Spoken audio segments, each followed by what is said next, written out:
Ana ebulukwa mmadụ elu ọmụma onye mee nke ọma ebulie ya elu si ya jide nke oji na-aga n'iru biko ka anyị gbakọ kịta wee kelee Eze-Ana Eze-Ana Ugochi Eze-Ana Ugochi tubelu nwoke ọma na oraifite ka ị ga-adị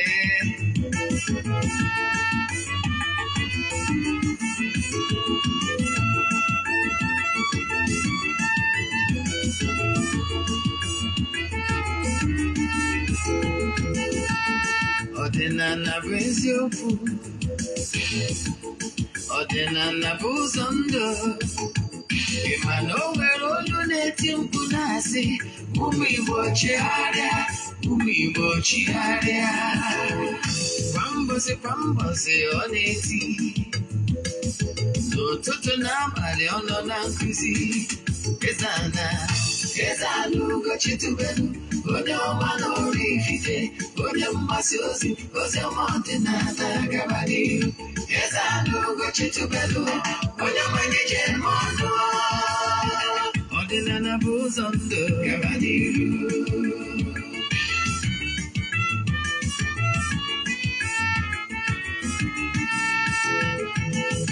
Eze-Ana Ugochi tubelu onye ọma na oraifite onye mgbasa ozi ọma ọdịnala gaba n'ihu Eze-Ana Ugochi tubelu onye nwere jem ọnụ ọdịnala bụ ụzọ ndụ gaba n'ihu Eze-Ana ga-adị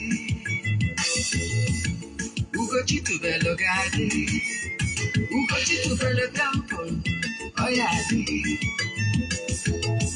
maka na eziokwu anwa jaja ndị okenye ga-adị front and back ndị ọcha eri anyị front and back fọdụ asịkala aka ghọrọ ụmụ Igbo si anyị rapụ nke anyị na nke feka mma buru Baịbụl bịa akwụkwọ akụkọ mepekwa chọọchị fa obodo ụka agaba mmadụ Ugochi tubelu ekweghị ekwe Eze-Ana si n'ọma mme ọdịnala ọmanwụ chacha oge ọbụla ọ na-eti ọ nọ na nkụzi Chukwu abịa ma gbaa gị ume ọdịnala ya dị Eze-Ana Ugochi tubelu onye ọma na oraifite onye mgbasa ozi ọma ọdịnala gaba n'ihu Eze-Ana Ugochi tubelu onye nwere jem ọnụ ọdịnala bụ ụzọ ndụ gaba n'ihu Eze-Ana Ugochi tubelu onye ọma na oraifite onye mgbasa ozi ọma ọdịnala gaba n'ihu Eze-Ana Ugochi tubelu onye nwere jem ọnụ ọdịnala ya dị gaba n'ihu Uruchiọma anyị abịakwara n'oge awa nke eziokwu oge anyị ji awa eziokwu agba aka m bụkwa onye nke gị Ogbuefi EZE-ANA Ugochi tubelu na oraifite abụ m onye isi nchụaja na Ugochi tubelu na tempụl anyị na-agba afa mmiri emi lụkwazi ọrụ mmụọ dị iche iche abụkwazi m onye isi nchụaja na ọdịnala restoration prayer ministry bụrụkwazi onye mgbasa ozi ọdịnala Igbo. You can call me an ordinary evangelist. My mission is to help people live better life.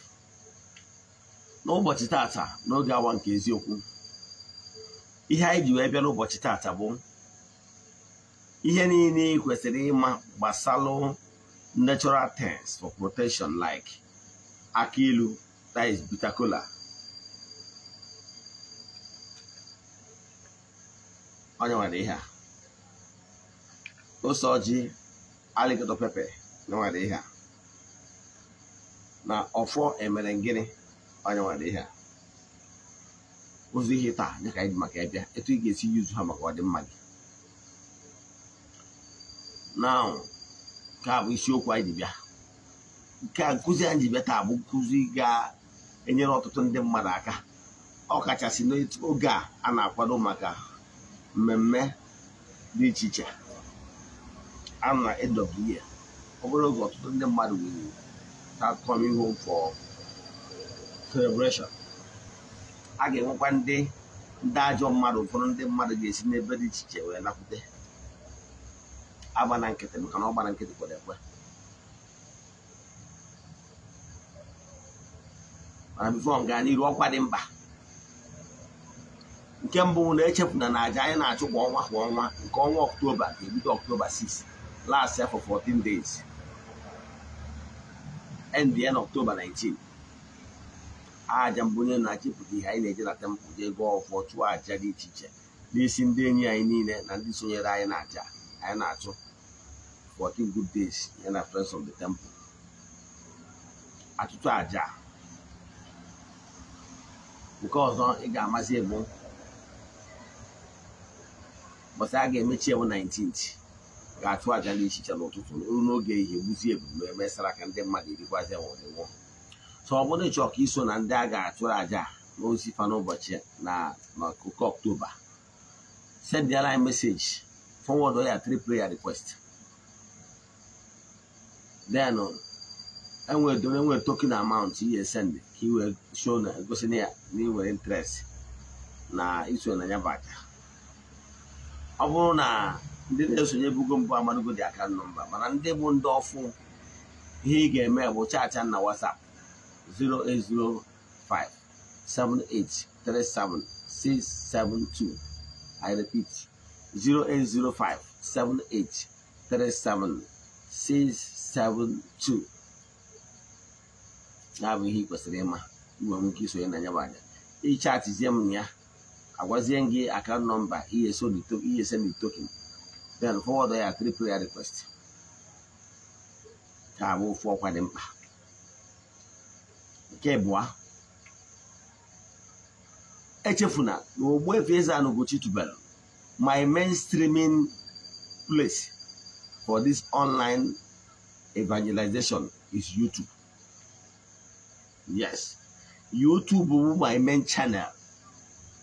Why I normally do live on Facebook is because a lot of friends normally pleaded with me to come to Facebook so that some people who cannot be able to, who are not on YouTube, sorry, be able to know about this message on Facebook, using Facebook.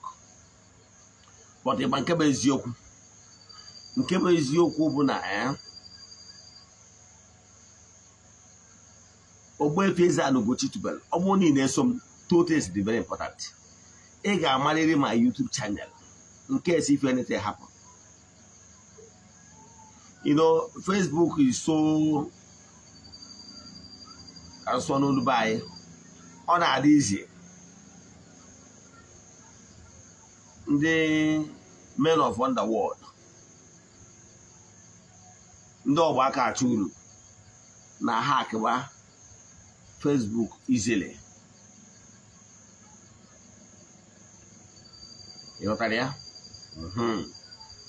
So sometimes it can be it can be frustrating. So, but for me, ọ bụrụ na ịbụ onye na-eso m, two things ka ị ga-eme n'abalị a, mee just mee n'abalị a. Nke mbụ, jee na ya diary, write down Ogbuefi EZE-ANA Ugochi tubelu oraifite. Ma ọ bụ ije na ya WhatsApp, save this my number, Ogbuefi EZE-ANA Ugochi tubelu oraifite. Then were number, we save number,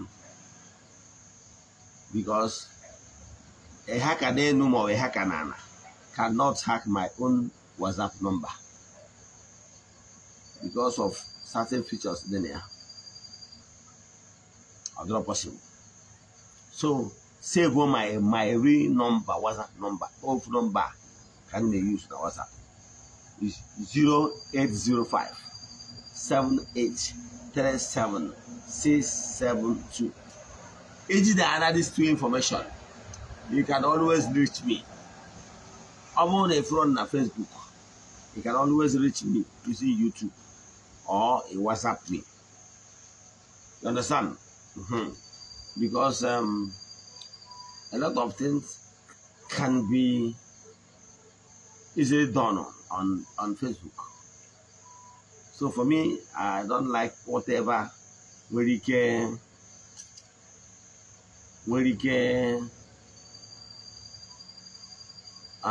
one issue or I don't like it.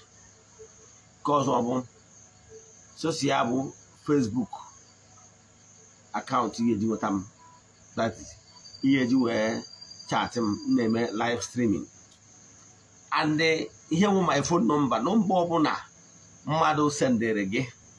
Monobro number for that 0805 7837 672. Man on your scammer. And again, feel free, I answer my call myself. If you don't know my voice, I answer my call myself. I respond to messages myself. And feel free, demand for YouTube video call. I allow that. You understand? So if anybody is giving any number, they want any number.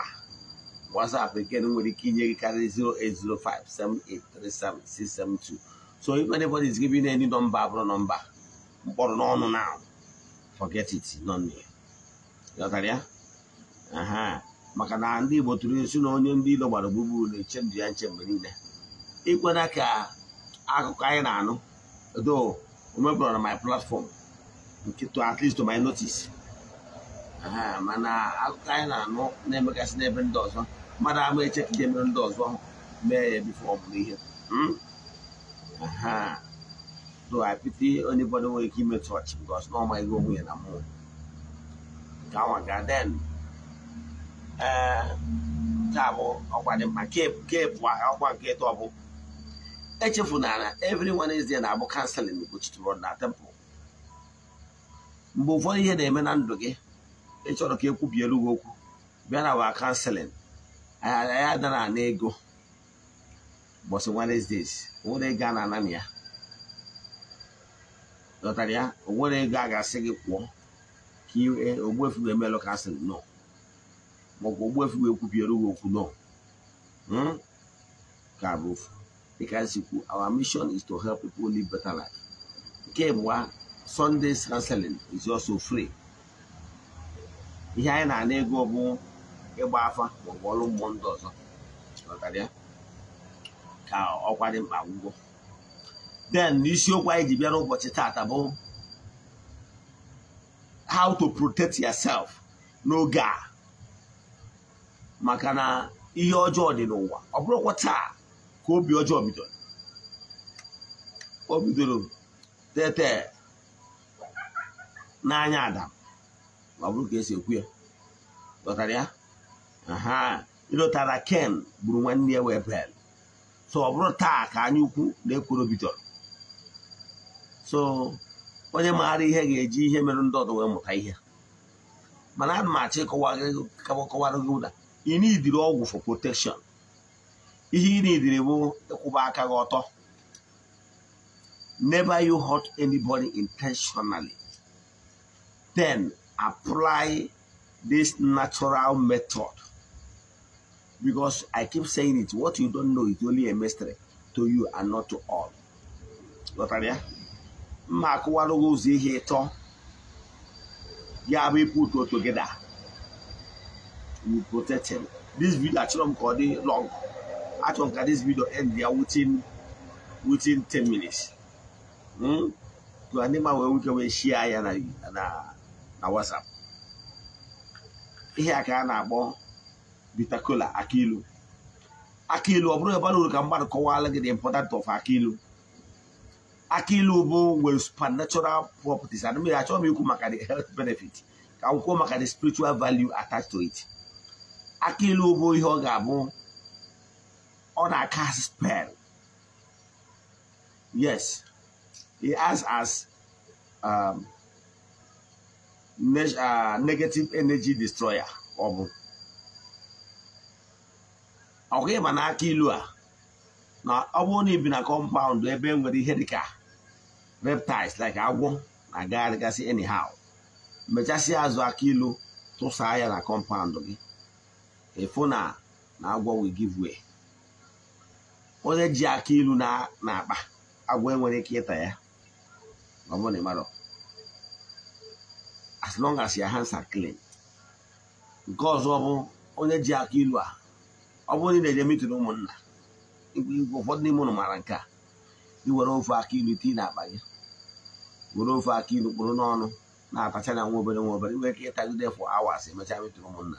O nwere onye ọbụla ga-akụ ugwu nsi, akụ ugwu ọgwụ ka m cham you or recognize you. That is aki-ilu for you. Nke a bụ alligator pepper, ose-oji. Anyị marago na ose-oji a na-eji iji ihere, ọkwa eziokwu. With ose-oji, you are good to go. You can never embark on shameful journey. Ị bụrụ ezigbo onye ọdịnala, ose-oji ga-adị gị n'akpa mgbe ọbụla ka na-eso gị, maka na ose-oji na scale well negativity and purify the aura. Nke a bụ ọfọ. For afar all the very short. This offer is like my finger length. For ya, one of my finger length. So it's very small. And I bought offer emerem Gini. Offer emerem Gini. Offer no good. Offer maduji. Makara Aki-ilu ọcha. I want to get a use the offer. Because sure, the onye na-agwọrọ mmadụ ọgwụ, the onye na-emegide mmadụ intentionally. You will offer. Offer emerem Gini. That is offer ajụjụ. I did not offend anybody. I did not offend anybody. So onye ọbụla sịrị ka ọ bụrụ gịnị ya bụrụ gịnị, ya bụrụ ya na ọfọ a. Onye ọbụla sịrị na ọkụ ochichi ihe ọjọọ ya emeghị ya mee onwe ya. Na ọfọ a, na ọfọ ka iji. Ọfọ ka iji dị na ọfọ ka iji na.